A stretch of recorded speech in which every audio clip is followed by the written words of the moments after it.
नमस्कार विद्यार्थियों, एक बार फिर से आपका स्वागत है आपके अपने YouTube चैनल पर। हम पढ़ रहे हैं कक्षा 12 के लिए इतिहास विषय और आज का हमारा टॉपिक है वैदिक सभ्यता। वैदिक सभ्यता से पहले हम सिंधु घाटी सभ्यता कंप्लीट कर चुके हैं। यदि आपने अभी तक वो वीडियो नहीं देखे हैं तो नीचे डिस्क्रिप्शन बॉक्स में लिंक दिया गया है, आप वहाँ पर क्लिक करें और वो वीडियो देख सकते हैं। और यदि आप इस चैनल पर पहली बार विजिट कर रहे हैं तो रेड कलर का सब्सक्राइब बटन है, उस पर क्लिक करें और चैनल को सब्सक्राइब कर लें और पास में ही बेल आइकन का बटन जो है उस पर क्लिक करें और ताकि जो भी नए नए वीडियो हम अपलोड करें आप तक तुरंत पहुंच सके। तो चलिए शुरू करते हैं। आज का हमारा टॉपिक है वैदिक सभ्यता। तो वैदिक सभ्यता को पढ़ने से पहले हम देख लेते हैं इतिहासकारों ने इस सभ्यता को इतिहास के किस कालखंड में शामिल किया है। जैसे कि मैंने पहले भी बताया था, पाषाण युग और सिंधु घाटी सभ्यता को जब हमने पढ़ा था, इतिहासकारों ने इतिहास की जो घटनाएं हैं उनको 3 चरणों में विभाजित किया है। पहला है प्राग ऐतिहासिक काल, दूसरा आद्य ऐतिहासिक काल और तीसरा ऐतिहासिक काल। तो एक बार फिर से मैं और लिख देती हूँ ताकि आपको याद हो जाए। तो पहला जो कौन सा है, प्राग ऐतिहासिक काल, दूसरा है आद्य ऐतिहासिक काल और तीसरा है ऐतिहासिक काल।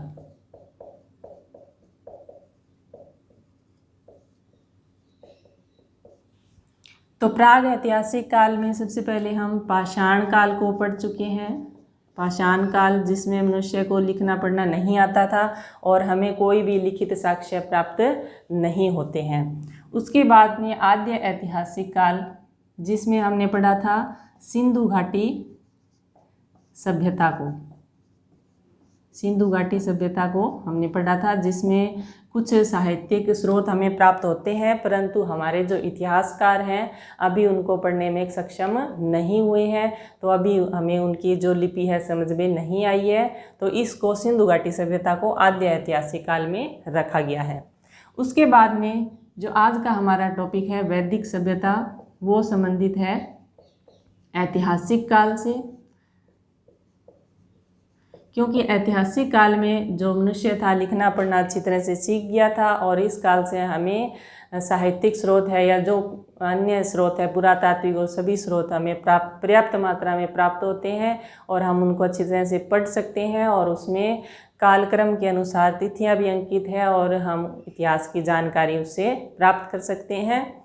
तो वैदिक सभ्यता जो आज हम पढ़ेंगे वो किससे संबंधित है, ऐतिहासिक सभ्यता, ऐतिहासिक काल से संबंधित है, इसलिए हम इसे ऐतिहासिक सभ्यता भी कह सकते हैं। तो अब हम देखेंगे जो वैदिक सभ्यता है उसका समय निर्धारण कब किया है इतिहासकारों ने। वैदिक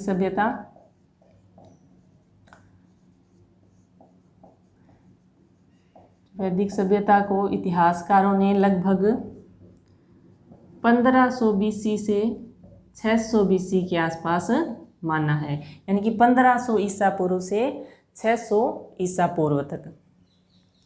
अब वैदिक सभ्यता को भी आगे 2 भागों में बांटा गया है, पूर्व वैदिक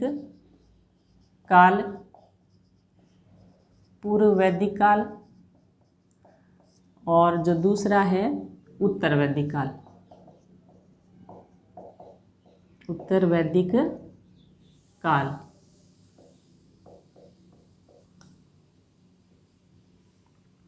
जो पूर्व वैदिक काल है उसको ऋग वैदिक काल भी कहा जाता है। इस काल को ऋग वैदिक काल इसलिए कहा जाता है क्योंकि इस समय के दौरान जो हमारे 4 वेद हैं उसमें जो सबसे प्राचीन ग्रंथ वेद है ऋग्वेद, उसकी रचना की गई थी। सिर्फ एक ऋग्वेद की रचना पूर्व वैदिक काल में की गई थी और जो शेष 3 वेद हैं उनकी रचना उत्तर वैदिक काल में की गई थी। तो ऋग्वेद की जो रचना है पूर्व वैदिक काल में होने के कारण इसको ऋग्वैदिक काल भी कहा जाता है और इसका जो समय है 1500 ईसा पूर्व से 1000 ईसा पूर्व तक माना गया है। और उत्तर वैदिक काल का जो समय है वो 1000 ईसा पूर्व से लगभग 600 ईसा पूर्व तक माना गया है। और जो एक मुख्य परिवर्तन आया था उत्तर वैदिक काल तक आते आते, इस समय लोहे की खोज हो गई थी, इसलिए इसे लोह युगीन सभ्यता भी कहा जाता है।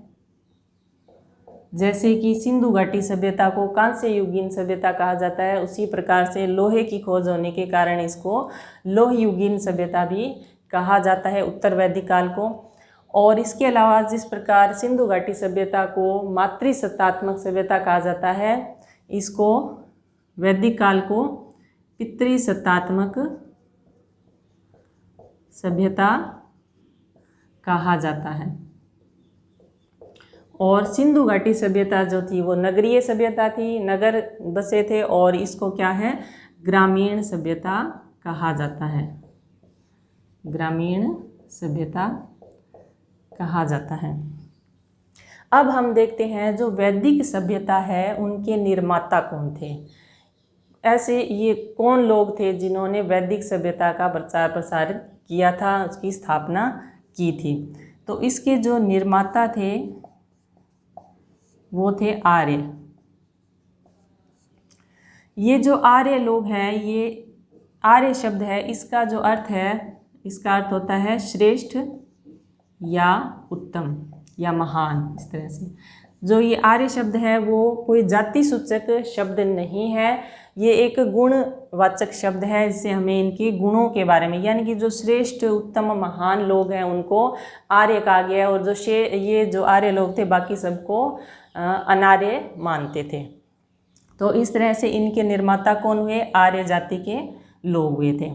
अब हम ये देखते हैं पश्चिमी जो विद्वान हुए थे, हमारे पश्चिमी विद्वान, उनके अनुसार ये आर्य कहाँ से आए थे। इन्होंने कहा था ये बाह्य आक्रमणकारी है, यानी ये बाहर के दूसरे देशों के लोग हैं, और इन्होंने यहाँ भारत का जो उत्तरी पश्चिमी क्षेत्र है वहाँ पर आक्रमण किया और अपनी सभ्यता की स्थापना की। और जो हमारे वैदिक साहित्य से हमें जो जानकारी प्राप्त होती है, वैदिक साहित्य में आर्यों को यहीं का मूल निवासी बताया गया है। इन्होंने इसमें कोई चर्चा नहीं है भी ये जो आर्य थे बाहर से आए थे। वैदिक साहित्य में यही बताया गया है जो आर्य यहीं के ही मूल निवासी थे। अब हम देख लेते हैं इनका जो विस्तार कहाँ था। तो इनका भौगोलिक विस्तार जो था, भौगोलिक विस्तार सप्त सैंधव प्रदेश, सप्त सैंधव प्रदेश माना गया है, सप्त सैंधव क्षेत्र माना गया है। तो सप्त सैंधव क्षेत्र वही हो गया सिंधु घाटी सभ्यता, जहाँ पर सिंधु नदी के आसपास का जो क्षेत्र था। अब सप्त सैंधव यानी कि जहाँ पर 7 नदियाँ बहती हो उसको सप्त सैंधव क्षेत्र कहा गया है। यानी कि जो भारत का उत्तरी पश्चिमी भाग है, जो वर्तमान में हमारा पंजाब है और जो अधिकतर पंजाब पाकिस्तान में चला गया है, उसके आसपास का वो सारा क्षेत्र क्या है, वर्तमान में सप्त सैंधव क्षेत्र कहलाता है। और इसमें जो है 7 नदियाँ बहती थी, जिसमें आपको मैं बता देती हूँ। जैसे मुख्य थी सिंधु, सतलज, रावी, व्यास, झेलम, चिनाब, सरस्वती। तो इस तरह से ये 7 नदियों का विस्तार था। और आर्यों को यहीं पर जो आर्य हैं उन्होंने अपनी सभ्यता का विस्तार किया था। इसके बाद में अब हम आज का अगला हमारा टॉपिक जो है वैदिक सभ्यता को मैंने आपको ये बताया। इसके बाद में हम वैदिक सभ्यता की भाषा और साहित्य के बारे में थोड़ी सी विस्तार से चर्चा करेंगे। तो वैदिक सभ्यता जो है उन लोगों की जो भाषा थी वो कौन सी थी। आर्य लोगों की भाषा थी संस्कृत भाषा थी उनकी। तो अब हम पढ़ेंगे भाषा और साहित्य के बारे में।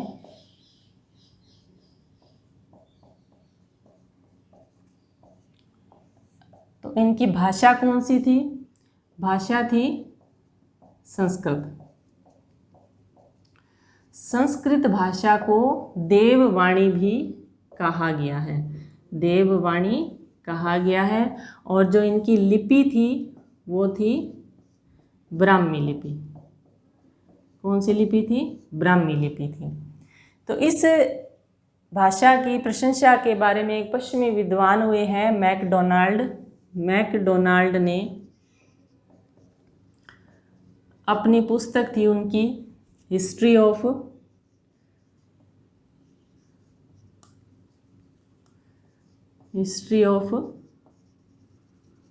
संस्कृत लिटरेचर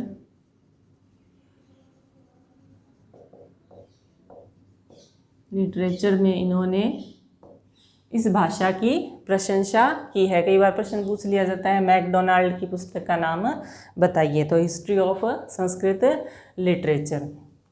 तो इस तरह से जो हम वैदिक जो सभ्यता है उसकी भाषा हो गई संस्कृत, और उसको देववाणी भी कहा जाता है, लिपि ब्राह्मी हो गई। और मैकडोनाल्ड ने हिस्ट्री ऑफ संस्कृत लिटरेचर अपनी जो पुस्तक थी उसमें इस भाषा की प्रशंसा की है। अब हम जो मुख्य साहित्य है हमारा उसके बारे में चर्चा करेंगे। जैसे कि सब लोग जानते हैं हमारे जो वेद हैं वो 4 हैं, ऋग्वेद, यजुर्वेद, सामवेद और अथर्ववेद। तो अब हम सबसे पहले देखेंगे वेदों के बारे में।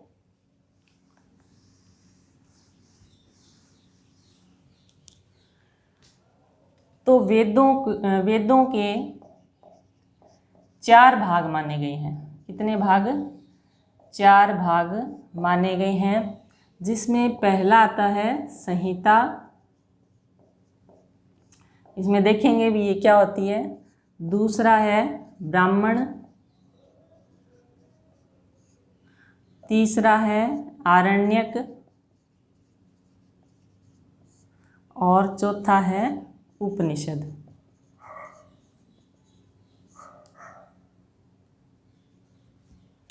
तो देखते हैं संहिता क्या है। संहिता है जो है वेदों को ही संहिता कहा गया है, क्योंकि जो हमारे ऋषि मुनि हुए थे उन्होंने अपने तपोबल से जो भी ज्ञान का साक्षात्कार किया था और वो ज्ञान की प्राप्ति होने के बाद में उस ज्ञान को उन्होंने जिस तरह से ग्रंथ के रूप में संकलन किया था उसको संहिता कहा जाता है। तो इसको हम देख लेते हैं। इसमें वेदों की व्याख्या की गई है, जैसे कि ऋषि मुनियों द्वारा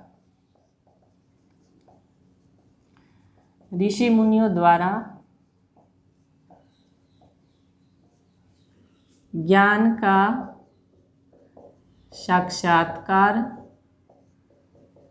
होने पर उसका जो संकलन है वो किसमें किया गया है? संहिता में किया गया है। एक तरह से हम कह सकते हैं इसमें वेदों की व्याख्या की गई है। संहिता में क्या है? वेदों की व्याख्या है। उसके बाद में हम देखते हैं ब्राह्मण ग्रंथ। ब्राह्मण से संबंधित जैसे हम याद रख सकते हैं इसमें यज्ञ और कर्म कांडों से संबंधित चर्चा की गई है। तो इसमें यज्ञ और अनुष्ठान कर्म कांड आदि से संबंधित चर्चा की गई है, इससे संबंधित विषय हैं इसमें। उसके बाद में हम देखेंगे आरण्यक ग्रंथ। आरण्यक यानी कि मैं पहले भी आपको बता चुकी हूँ, आरण्यक यानी कि अरण्य वन, जो वनों में बैठकर लिखे गए थे ऋषि मुनियों द्वारा, और इसका जो विषय है वो दार्शनिक विषय है, यानी कि दर्शन से संबंधित इसमें बातें लिखी गई हैं। उसके बाद में हम बात करेंगे उपनिषदों की। तो उपनिषद में क्या है? इसमें भी गूढ़ विषय हैं और इसमें नैतिक आचरण से संबंधित नियमों के बारे में जानकारी, नैतिक आचरण से संबंधित नियमों के बारे में जानकारी दी गई है, भी हमें किस प्रकार से अपना आचरण रखना चाहिए। तो इस तरह से ये वेदों की 4 भाग माने गए हैं, संहिता, ब्राह्मण, आरण्यक और उपनिषद। इनके अलावा ये जो सभी वेदों के भाग हैं इनको अच्छी तरह से समझने के लिए, सरल रूप से समझने के लिए वेदांगों की रचना की गई है। वेदांग की रचना की गई है, ये पता है आप लोगों को। 6 वेदांग हैं, एक बार फिर से मैं लिख देती हूँ। शिक्षा, कल्प, निरुक्त,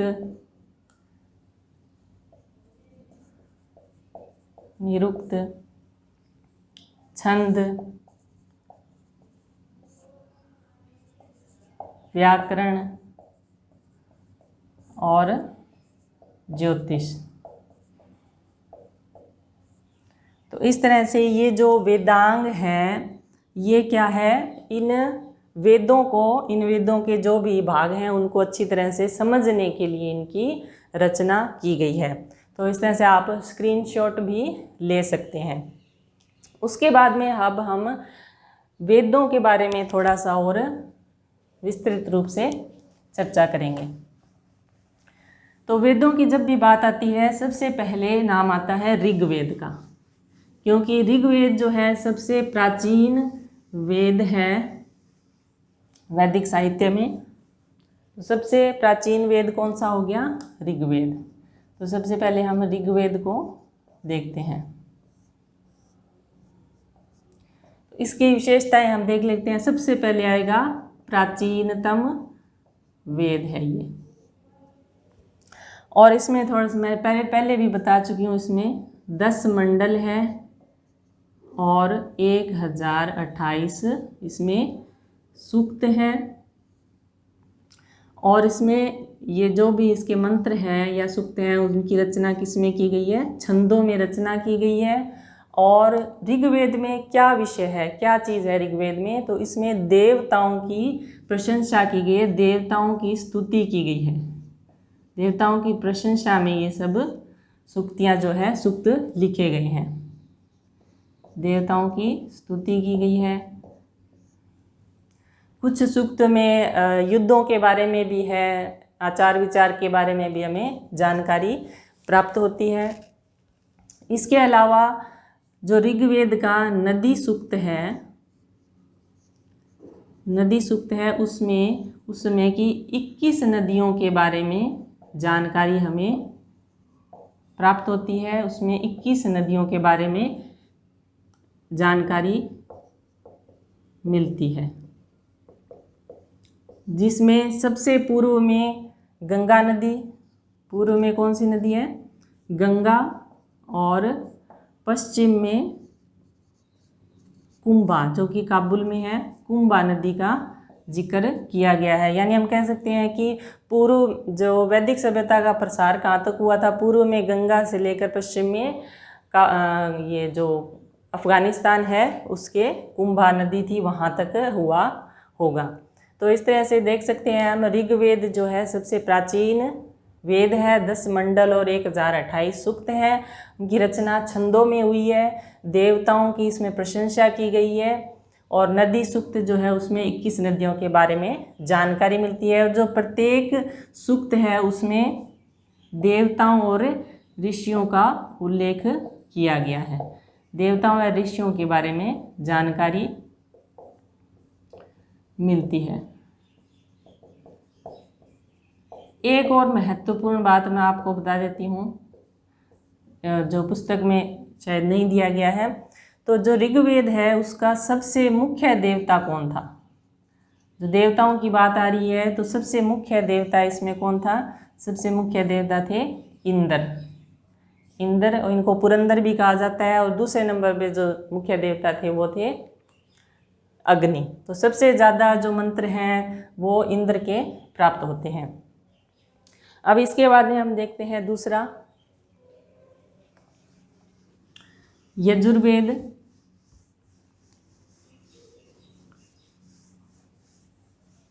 यजुर्वेद जो है उसके हमें 2 भाग प्राप्त होते हैं।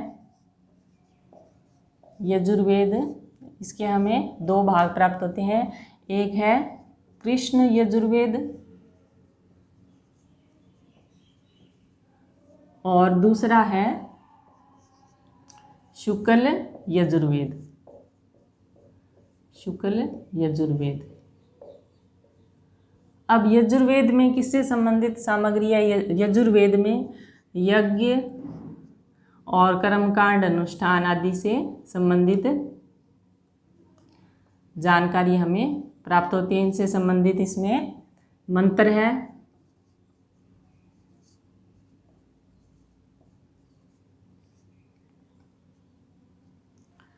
अब ये जो यजुर्वेद है इसमें हमें 40 अध्याय प्राप्त होते हैं। इसके अंदर 40 अध्याय हैं।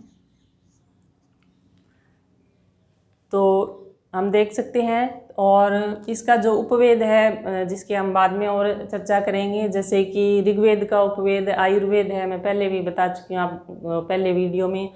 और जो यजुर्वेद है उसका उपवेद है धनुर्वेद।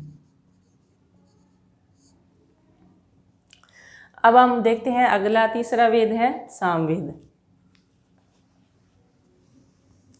सामवेद जो है उसमें सामवेद के अंदर काव्यात्मक ऋचाएं हैं। काव्यात्मक ऋचाएं कह सकते हैं या फिर मंत्र कह सकते हैं, यानी कि जिनको गाया जा सके। ऐसे मंत्र हैं जिनको जब देवताओं की स्तुति करनी हो, उनके यज्ञ करना हो, जो भी धार्मिक अनुष्ठान करना हो, तो उनको गा करके उन मंत्रों को गाया जा सके और देवताओं की प्रशंसा या स्तुति पूजा की जा सके। तो इसमें काव्यात्मक रूप में ऋचाएं प्राप्त होती हैं। और सामवेद में 1801 मंत्र हैं, जिसमें कि सिर्फ 75 नए मंत्र हैं। 75 नए मंत्र हैं, और बाकी जो शेष मंत्र हैं वो किसके हैं? शेष मंत्र हैं ऋग्वेद से लिए गए हैं। तो इस तरह से जो सामवेद है वो एक तरह से सामवेद से संगीत से संबंधित है। ये संगीत, तो इसके अंदर जो क्या है, काव्यात्मक या गाई जाने वाली ऋचाएं हैं, इसके अंदर मंत्र हैं। उसके बाद में अगला हम देखते हैं अथर्ववेद। अथर्ववेद जैसे कि नाम से पता है, अथर्वा ऋषि ने इसकी रचना की थी।